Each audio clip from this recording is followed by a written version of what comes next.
उत्तर प्रदेश की राजधानी लखनऊ से बड़ी खबर आ रही है। कांग्रेस कार्यकर्ता प्रभात पांडे की दुखद मृत्यु हो गई है। आपको बताते चलें कि विधानसभा घेराव कर रही थी कांग्रेस का। आज बहुत जबरदस्त प्रदर्शन रहा उत्तर प्रदेश की राजधानी लखनऊ में, जहां पे प्रभात पांडे की दुखद मृत्यु हो गई। हालांकि सूत्रों की अगर माने तो प्रभात पांडे बेहोशी हालत में कांग्रेस कार्यालय, प्रदेश कार्यालय, उत्तर प्रदेश प्रदेश कार्यालय में पाए गए और उसके बाद उनको सिविल हॉस्पिटल लाया गया, जहां डॉक्टर्स ने उन्हें मृत घोषित कर दिया। हालांकि इसकी सूचना मिलते ही ब्रजेश पाठक सिविल हॉस्पिटल लखनऊ पहुंचते हैं और वो मीडिया के सामने यह कहते हैं कि ये मनीष पांडे बहुत सीनियर जर्नलिस्ट हैं, उनके भतीजे हैं। मनीष पांडे ने उन्हें व्यक्तिगत तौर पे बताया। उसके बाद वो तत्काल उन्होंने हॉस्पिटल के स्टाफ को फ़ोन किया कि बेहतर से बेहतर सुविधा उनको मुहैया कराएं। लेकिन जैसे ही यहाँ पे प्रभात पांडे जी को लाया गया है तो डॉक्टर्स ने जब चेकअप किया तो उनकी दुखद मृत्यु हो चुकी थी। उसके बाद उन्होंने कहा कि विधि सम्मत तरीके से पोस्टमार्टम कराया जाएगा, उसकी वीडियो रिकॉर्डिंग कराई जाएगी और उसके बाद उन्होंने कहा कि शव को भिजवाने का काम सरकार करेगी। उनके घर तक गोरखपुर के रहने वाले हैं प्रभात पांडे जी, लेकिन कांग्रेस ने इस पर बिल्कुल पूरी तरह से मोर्चा खोल दिया है। उन्होंने कहा कि जिस प्रकार से भारतीय जनता पार्टी की सरकार ने कांग्रेस के शांतिपूर्ण प्रदर्शन को रोकने के लिए भालेदार बैरिकेडिंग करी थी, वो अपने आप में निंदनीय है और बहुत ही शर्मनाक है। और उन्होंने कहा कि उनके कार्यकर्ता की दुखद मृत्यु हुई है। हालांकि रवीना त्यागी जो कि डीसीपी सेंट्रल है लखनऊ की, उनका ये कहना है कि बॉडी में किसी प्रकार की चोटों का निशान नहीं आया है। दम घुटने से उनकी मौत का कारण लग रहा है, लेकिन अभी ये पोस्टमार्टम के बाद जांच का विषय है कि मौत के क्या क्या कारण है। लेकिन रवीना त्यागी का ये कहना है, जो कि डीसीपी सेंट्रल है, कि किसी प्रकार की उनकी बॉडी में इंजरी नहीं पाई गई है। फिलहाल कांग्रेस पार्टी इस पर बिल्कुल मुखर होकर के सामने आ गई है और उन्होंने यह कहा है कि परिवारजनों को 1 करोड़ रुपए मुआवजा दिया जाए और उसके साथ ही साथ एक किसी व्यक्ति को सरकारी नौकरी भी दी जाए। आपको अगर विस्तार से बताते चलें तो लखनऊ में कांग्रेस के प्रदर्शन में शामिल होने आए युवक की मौत हो गई है। पुलिस के मुताबिक 28 वर्षीय प्रभात पांडे को बेहोशी की हालत में कांग्रेस कार्यालय से सिविल अस्पताल लाया गया था। कांग्रेस ने पुलिस पर गंभीर आरोप लगाए हैं। वहीं कांग्रेस ने पीड़ित परिवार के लिए मुआवजे की भी करी है मांग। आपको ये भी बताते चलें कि उत्तर प्रदेश की राजधानी लखनऊ में कांग्रेस ने बुधवार को विधानसभा घेराव को लेकर जोरदार प्रदर्शन किया। इस दौरान एक बड़ी घटना सामने आई है। कांग्रेस प्रदर्शन में शामिल एक युवक की मौत हो गई है। मृतक युवक की पहचान प्रभात पांडे के नाम से हुई है। कांग्रेस की ओर से बताया जा रहा है कि प्रभात पांडे प्रदर्शन में शामिल होने के लिए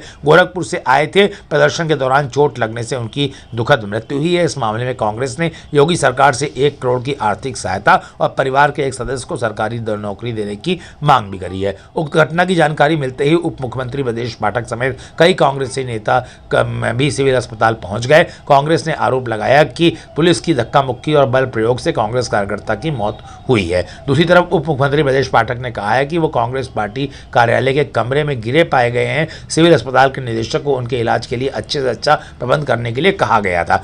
हालांकि अस्पताल लाने पर पता चला कि उनकी डेथ हो चुकी है। उन्होंने कहा कि घटना की जानकारी उनके परिवार वालों को दे दी गई है और पूरी सरकार पीड़ित परिवार के साथ है। शव के पोस्टमार्टम करने और बॉडी को उनके घर तक पहुंचाने के निर्देश दिए गए हैं। ब्रजेश पाठक ने कहा है कि पीड़ित परिवार के साथ पूरी सरकार खड़ी है। इस दुख की घड़ी में हर संभव मदद करेंगे। उप मुख्यमंत्री ने यह भी कहा कि मौत के कारणों की जानकारी नहीं है। विवेचना के बाद स्थानीय पुलिस बताएगी कि आखिरकार क्या कारण है। इस मामले में सीसीटीवी और विवेचना करके कार्रवाई करी जाएगी। मामले पर डीसीपी सेंट्रल रवीना त्यागी ने बताया कि 28 वर्षीय प्रभात पांडे को बेहोशी की हालत में कांग्रेस कार्यालय से सिविल अस्पताल लाया गया था। उन्हें डॉक्टरों ने मृत घोषित कर दिया। उन्होंने यह भी बताया कि डॉक्टरों के मुताबिक शरीर में कोई भी चोट के निशान नहीं पाए गए हैं। वीडियोग्राफी के साथ एक पैनल से पोस्टमार्टम की कार्रवाई कराई जाएगी। रिपोर्ट के अनुसार अग्रिम कार्रवाई की जाएगी। कांग्रेस ने प्रभात पांडे की मौत पर किया है पोस्ट। इस घटना को लेकर यूपी कांग्रेस ने पोस्ट किया है। पोस्ट के जरिए बताया गया है कि आज विधानसभा घेराव करने जा रहे कांग्रेस जनों को रोकने के लिए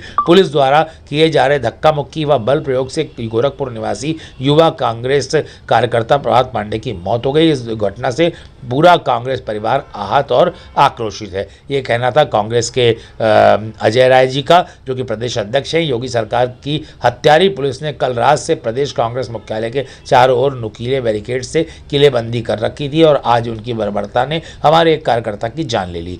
हम इस दुर्घटना को बिल्कुल भी बर्दाश्त नहीं करेंगे। दिवंगत प्रभात के परिजनों और साथियों से मिलने प्रदेश अध्यक्ष अजय राय जी और अन्य कांग्रेस जन सिविल अस्पताल पहुंच गए हैं। आपको यह भी बताते चलें कि कांग्रेसी कार्यकर्ताओं को हाउस अरेस्ट कर लिया गया था। प्रदेश कांग्रेस अध्यक्ष अजय राय ने कहा है कि हम गांधी जी की विचारधारा को मानने वाले लोग हैं और हम शांतिपूर्ण तरीके से अपना विरोध दर्ज कराने की मंशा से विधानसभा की ओर जा रहे थे, मगर प्रदेश के सीएम योगी आदित्यनाथ ने कांग्रेस जनों की आवाज को दबाने की मंशा से एक दिन पूर्व ही प्रदेश भर के कांग्रेसी कार्यकर्ताओं को हाउस अरेस्ट कर लिया था। लखनऊ न जाने का दबाव बनाया जा रहा था। अजय राय ने कहा कि हम प्रदेश सरकार से मांग करते हैं कि मुख्यमंत्री योगी आदित्यनाथ मृतक प्रभात पांडे के परिवार को 1 करोड़ की आर्थिक सहायता और परिवार के एक सदस्य को सरकारी नौकरी प्रदान करें। उन्होंने कहा कि सरकार पूरी तरीके से इस मामले के लिए जिम्मेदार है, क्योंकि उनका 28 वर्षीय युवा कार्यकर्ता मृत्यु का शिकार हुआ है प्रदर्शन के दौरान, और इसका कारण सिर्फ और सिर्फ पुलिस का बल प्रयोग है और धक्का मुक्की है और जो कटीले तार लगाए गए थे। हालांकि उनकी बॉडी में किसी प्रकार के चोट के निशान नहीं पाए गए हैं। फिलहाल ये जांच का विषय है और इस विषय में कोई भी टिप्पणी कर पाना पोस्टमार्टम रिपोर्ट आने के बाद ही संभव हो सकेगा। आइए आपकी बात कराते हैं उत्तर प्रदेश के deputy chief minister Brajesh Pathak से और डीसीपी सेंट्रल रवीना त्यागी से। बड़ी खबर उत्तर प्रदेश की राजधानी लखनऊ से।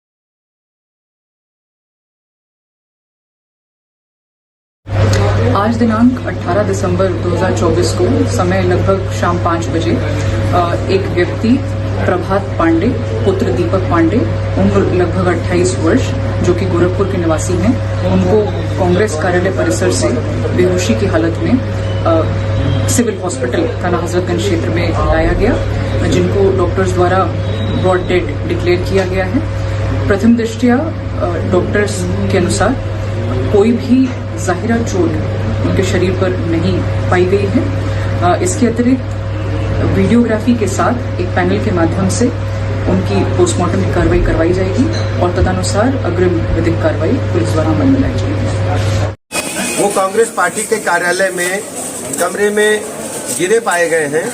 मैं उनको लेकर सिविल अस्पताल जा रहा हूं, तत्काल आप व्यवस्था करिए। हमने निदेशक को सिविल अस्पताल को मैं फोन किया कि ऐसा ऐसा बच्चा अस्पताल पहुंच रहा है, तत्काल इलाज का बढ़िया से बढ़िया प्रबंध करिए। यहाँ पहुंचने पर पता चला कि उनकी डेथ हो चुकी है और पूरी घटना की जानकारी उनके परिवार वालों को, मनीष पांडे जी हमारे साथ हैं, उनके पोस्टमार्टम के लिए हमने तत्काल कह दिया है और उनको घर तक उनकी बॉडी को पहुंचाने की व्यवस्था के इंतजाम हमने दे दिए और पीड़ित परिवार के साथ हमारी पूरी सरकार खड़ी है और इस दुख की घड़ी में हम जो भी मदद वो चाहेंगे हम मदद उनकी करेंगे। क्या लगता है सर, मुझे इस बात की जानकारी है कि मनीष पांडे जी सीनियर जर्नलिस्ट है, उनका सगा भतीजा था। सर मौत की क्या वजह? मौत के कारणों का अभी मुझे जानकारी नहीं है। ये विवेचना के बाद जो स्थानीय पुलिस के लोग हैं वो बताएंगे और पोस्टमार्टम रिपोर्ट के बाद चिकित्सक बताएंगे। सर अजय राय जी भी मौजूद थे, कांग्रेस के अध्यक्ष। मेरी जानकारी में मनीष पांडे जी से मेरी भेंट हुई है। मनीष पांडे जी ने मुझे बताया था, तो मैं सिविल अस्पताल आकर के हमने उनके परिजनों से भेंट की है और सारी व्यवस्था करने के लिए कहा है। पोस्टमार्टम तत्काल हो और पंचनामा हो और विधि सम्मत जो भी स्थानीय पुलिस है इस मामले में विवेचना करके सीसीटीवी फुटेज की जांच करके जो भी विवेचना की कार्रवाई आगे है वो स्थानीय प्रशासन पुलिस के लोग। चोटें लगने की बात कही जा रही है कांग्रेस द्वारा, अब ये पुलिस से बात।